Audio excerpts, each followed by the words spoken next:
చపాతీ అంటే ఇష్టం లేని వాళ్ళు కూడా ఎంతో ఇష్టంగా తింటారండి. నేను ఇలా చేస్తానన్నమాట. 2 కిలోల గోధుమలకి 200 గ్రాముల నల్ల శనగలు, 200 గ్రాముల సద్దలు. చూసారు కదండీ! సద్దలకు బదులుగా 200 గ్రాములు పచ్చజొన్నలైనా, తెల్ల జొన్నలైనా పోసుకోవచ్చు. 200 గ్రాముల ఓట్సు, వీటన్నిటికి తగ్గట్టుగా గుప్పెడు మెంతులనమాట. ఇవన్నీ దానికి తీసుకొచ్చుకొని శుభ్రం చేసుకున్నాము. శుభ్రం చేసుకున్న తర్వాత అన్నీ టిఫిన్లో పోసి మంచిగా గోధుమలలో అన్నీ ఒకటేనుకొకటి పోసుకొని మంచిగా కలపాలి. కలిపిన తర్వాత పిండి గిన్నెకి తీసుకెళ్ళి పిండి పట్టించుకొని రావాలి. అప్పుడు చపాతీ చేసుకుంటే చాలా బాగుంటుంది. ఇప్పుడు షుగర్ క్యాపిటల్ కదండి మనది. ఇంటికి ఒకరు ఇద్దరు షుగర్ పేషెంట్స్ ఉంటున్నారు.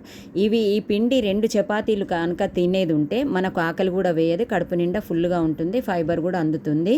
ఇవన్నీ దానికి కడిగి ఎండబోయాలంటే ఇది వర్షాకాలం కదండి, కడిగి పట్టించుకున్నా కూడా పురుగు వస్తుందని చెప్పేసి అని నేను కడగలేదు. మంచిగా శుభ్రం చేసుకున్న తర్వాత దేనికి అదే మంచిగా అన్ని రకాలు కలిపి పిండి మరాడించుకున్నాను అనమాట. బాగుంది కదండి. Thank you.